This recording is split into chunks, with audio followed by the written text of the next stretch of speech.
So today I'm talking about The Secret Treasure Hunt again. It's a book written by Byron Price. Basically, Byron Price wrote this book and he hit a bunch of treasure boxes around the United States. And basically, how it works is he buried all these treasures, and inside of like a little plastic or plexiglass box is a ceramic artwork. Inside of that is a key. And if you're able to, kind of solve the riddle he laid out, you get that key and you turn it in and you get a gemstone, pretty valuable gemstone. Basically, I live in California, so I really only have interest in the California, uh, the one that's buried in San Francisco, the treasure that's buried in San Francisco. I have seen, Expedition Unknown and other resources that talked about the treasures that have been found. Um, but today I'm going to jump right into uh, San Francisco, which I think is associated with this image and with the verse on page 52 at Stonewall's door. Let me hold that for you. So basically, I've done another video where I said it, hey, this is my thoughts on why it might be an aquatic bay. And today, my phone's ringing right when I'm recording this. And I also did one the other day on why I think it may be buried in Lincoln Park, the golf course that's located in San Francisco. Today, I'm specifically going to talk about Golden Gate Park, which is probably the most popular, spot for people to go hunting. And the cool thing about Golden Gate Park is if you apply for a permit, they allow you to dig there. It's a little bit of a waiting process, but they're actually pretty cool with like letting you, hunt around on the grounds. So I'm going to cover some stuff which, because it's one of the most popular places to hunt for this treasure, a lot of this stuff has been said, but I just wanted to lay it all out because maybe I have seen something or maybe I'll say something that nobody else has noticed. So I'm going to jump into why I think it's pretty good so far. So a lot of the other areas I've chose in San Francisco, there's stuff in the image. Like at the last time I was showing how the sleeve kind of looks like Lincoln Park. And this one, literally down her dress is the outline of Golden Gate Park. If I jump over to Google Earth, actually, let's see. Yeah, you can see it there. It's this big rectangle. There we go. Big rectangle with the panhandle up here. That's the entirety of Golden Gate Park. So, uh, right away, what one could say, hey, like that's just to point you in the right direction. Like say, because whenever he wrote all these poems and pictures, nobody knew exactly where these places were. So you could argue that Golden Gate Park is in the middle of her dress to like for sure put you in San Francisco. Like, hey, it's in San Francisco because Golden Gate Park's on her dress. But a lot of people actually believe it may be where the cask or the treasure's buried. So I'm going to go full screen into Paint now, and we're going to run through this. So first of all, I think all the clues fit in a close proximity. Golden Gate Park is in the image, as I showed you. Golden Gate Park is a park, which is, if you didn't know, is a prerequisite. For this, the kind of how I interpret where it may be, I actually have found two aces highs, two possible endpoints to where it could be, two sounds from the sky, three running north but first across. That's a line in the poem. If you haven't read the poem in the book on the page I said, and you may be like, what is this guy talking about? But these are specific lines in the poem.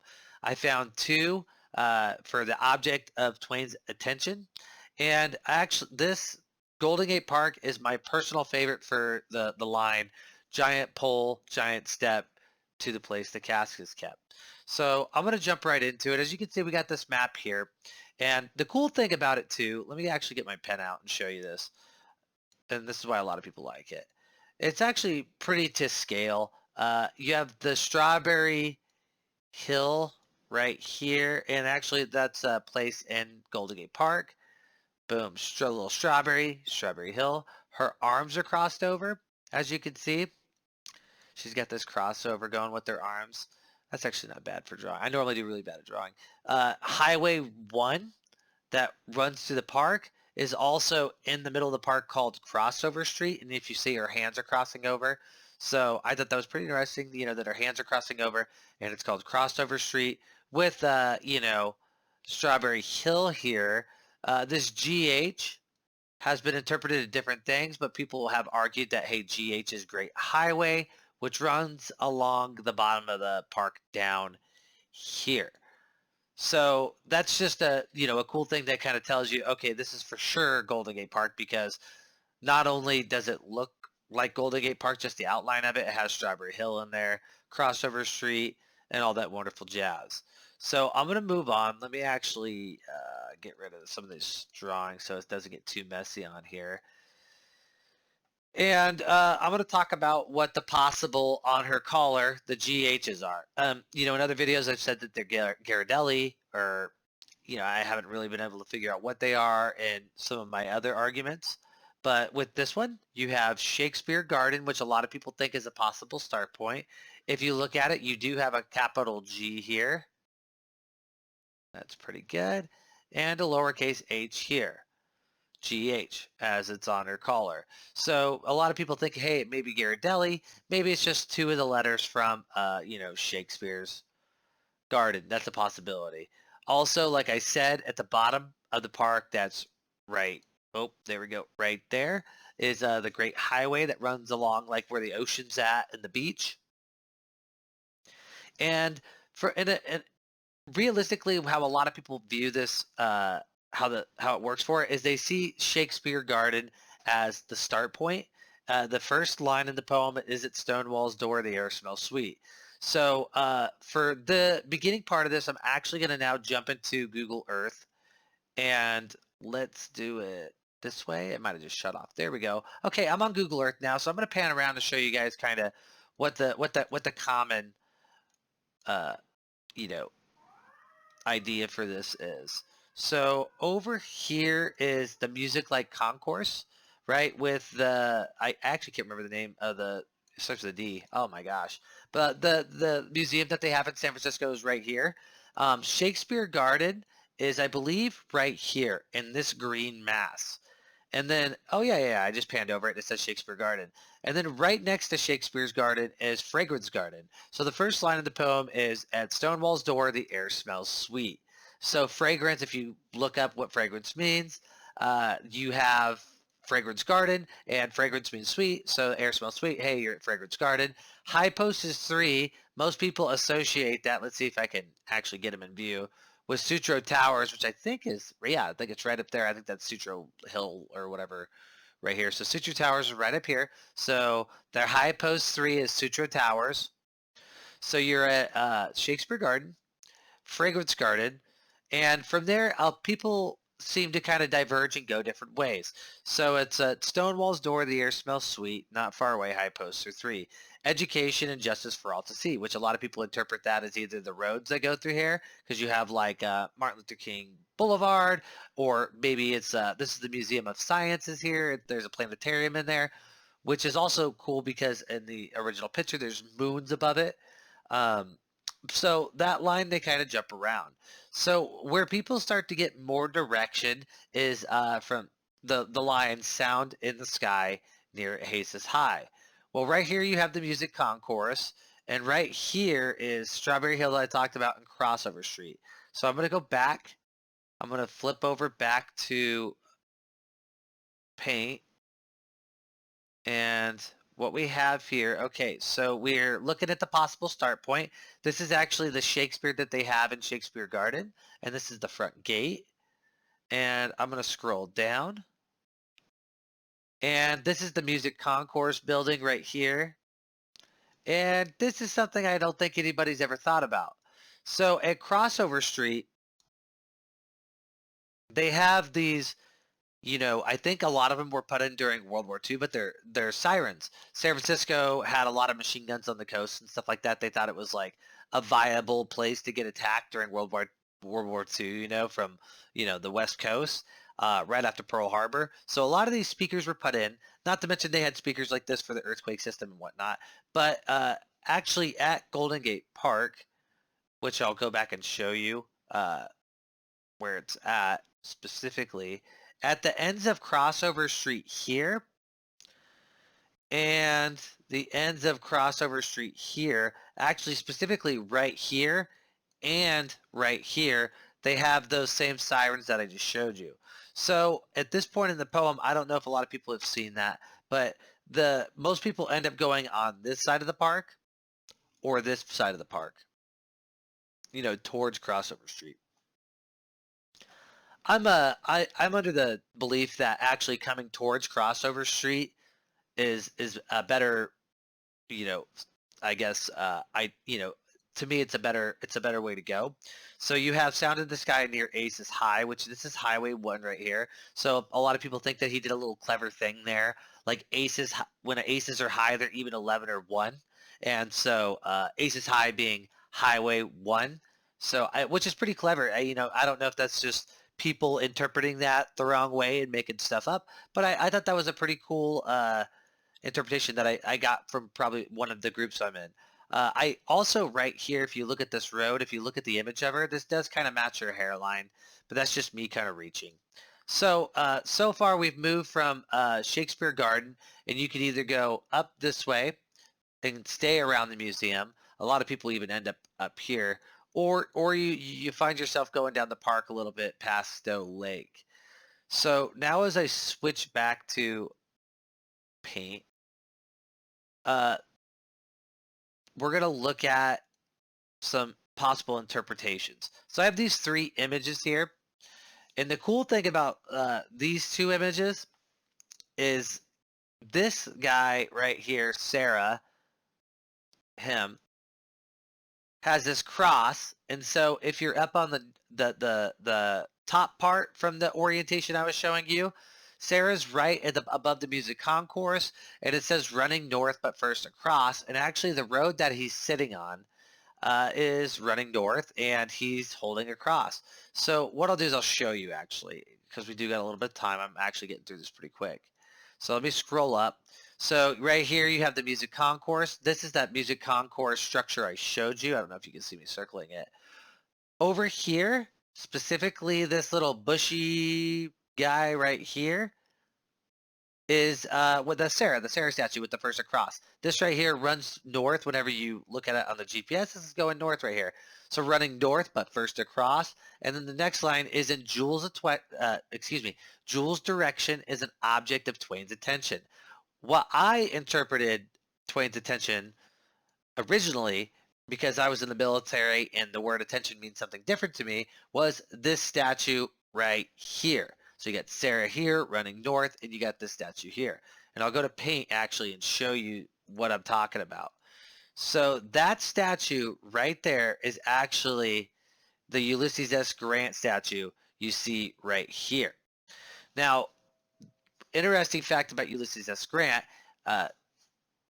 Mark Twain, so this would be Twain's attention, actually wrote various things for him. He wrote a speech for him for the Veterans Hall, I believe. Whenever you look up Mark Twain and Ulysses S. Grant, there's actually quite a bit of history between the 2 individuals.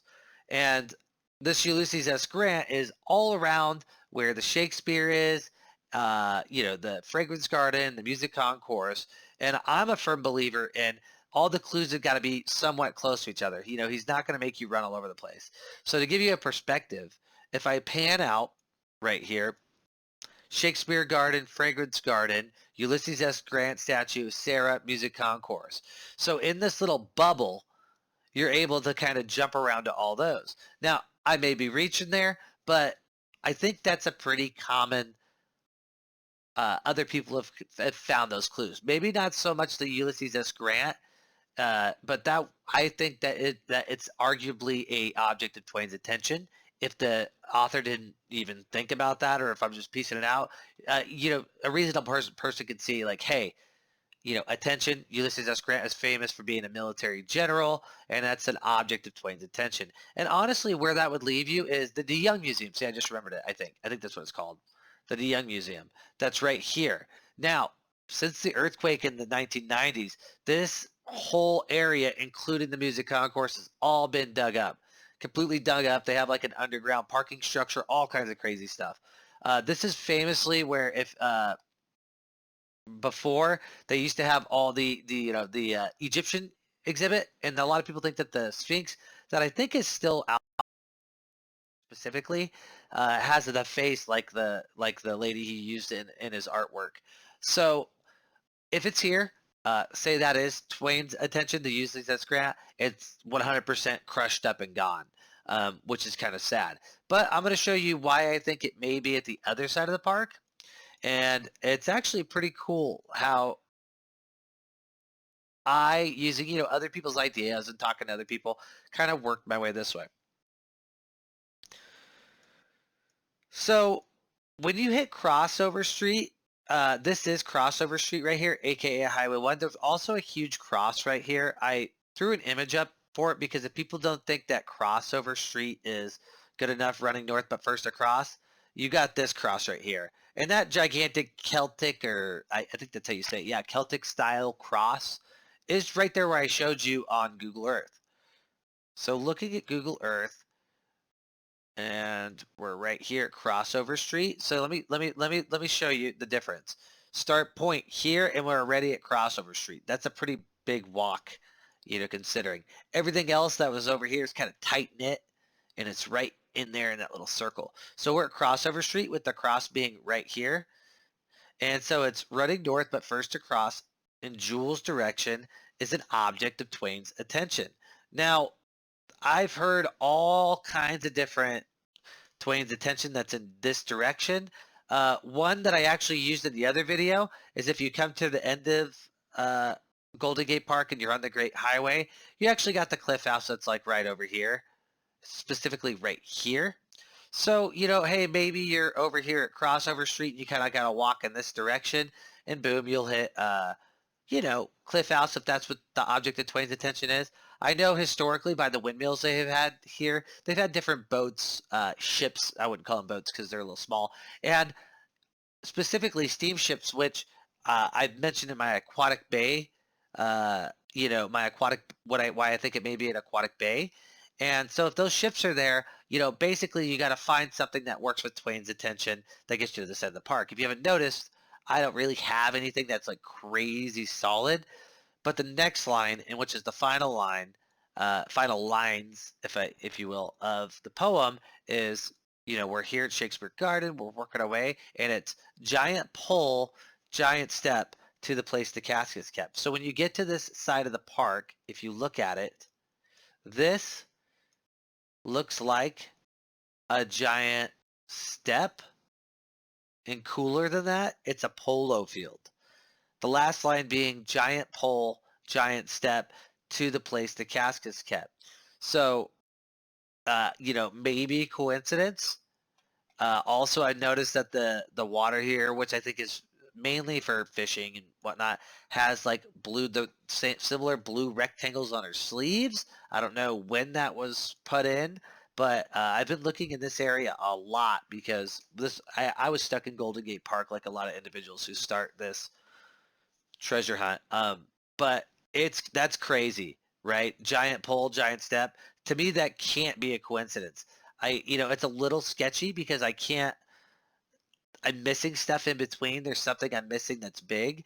But if it's giant pole, giant step, it may be just buried in this polo field. That literally looks like a giant, like, impression of a foot. Like a giant took a step there. I don't know. But I decided to make this video because I'm not big on Golden Gate Park. A lot of people have dug there all over the place. They even had a guy put a fake treasure there, which is why do that? I guess you want the fame from there's a pretty good following with this group, but to cheat something like that is pretty scummy.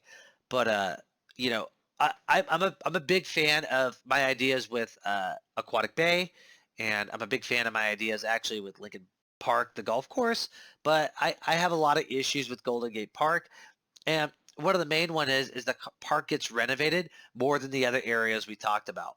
This park has been renovated multiple times. They've changed the name of streets. They've changed, like even recently with the protests, a lot of individuals don't like what a lot of the statues stood for. And so like the Sarah statue and the Grant statue that I showed you in this presentation have actually been recently pulled down. So the park, which, that's a little bit different than doing renovations, but that shows you how quick certain parts of the park can change. So uh, my endpoints will both are going to be, because I have two endpoints, is going to be here at the polo field, which is also the giant step, and then up here at the De Young Museum. And I think that's exactly, I went too fast, the De Young Museum.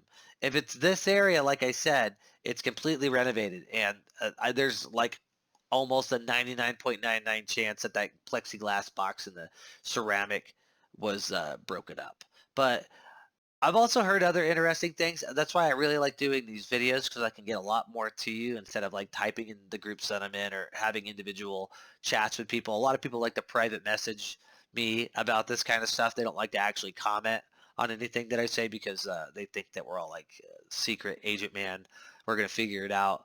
But people have told me interesting things, regarding the baseball field, that Mark Twain had an affinity for baseball, and there's not only this baseball field here, there's a couple famous baseball statues up above the park here. So I don't know. um, I really like to hear everybody's ideas, and that's why I shoot these videos. I also got a lot more free time, probably like a lot of other people, because the world's halted. So to end it, please check out my Aquatic Bay video. Check out my Lincoln Park Golf Course. A lot of people have a lot of information on Golden Gate Park. So if you're new to the treasure hunt, I would actually start there, because a lot of people have a lot of great ideas, and they kind of use the thinking that went into the other solves. So I started at Golden Gate Park, and then I kind of moved away from it, but I don't know where it's buried. I don't think anybody 100% knows it's buried. There's people that'll tell you, hey, it's 100% buried here, but maybe they're a little crazy, or maybe they're just like got that much confidence. So once again, like I said, I really enjoy shooting these videos, because it allows me to express completely, like, hey, this is what I think, and it, like, and I can systematically go about it. Imagine typing all this, in the comment section, and like, one of the Facebook groups you're in, or if I'm in a text chat with one of my friends. Um, so if you guys have any feedback, though, shoot them in the comments. I actually got some great feedback on my last video talking about the Lincoln Terminus, saying, hey, it might not have been there in the 80s, the early 80s. And that would be big, because if the Lincoln Terminus wasn't there, I may be in the wrong area altogether. So I really appreciate, even positive, negative feedback. I don't really mind. I'm not that sensitive. And I honestly just want somebody to find this treasure. I would like to find this treasure, but the more we exchange information and we talk about ideas, I think that will uncover it a little bit. It'll be a little bit faster. Recently, Josh Gates on that show was able to pull up one, so it could be tomorrow, when somebody pulls one of these bad boys out of the ground, and I really look forward to it. Once again, thanks for watching, and I look forward to any feedback. Just throw them in the comments, or if you're in any of the groups with me that I'm going to post this on, just talk to me and let me know what you guys think. All right, bye.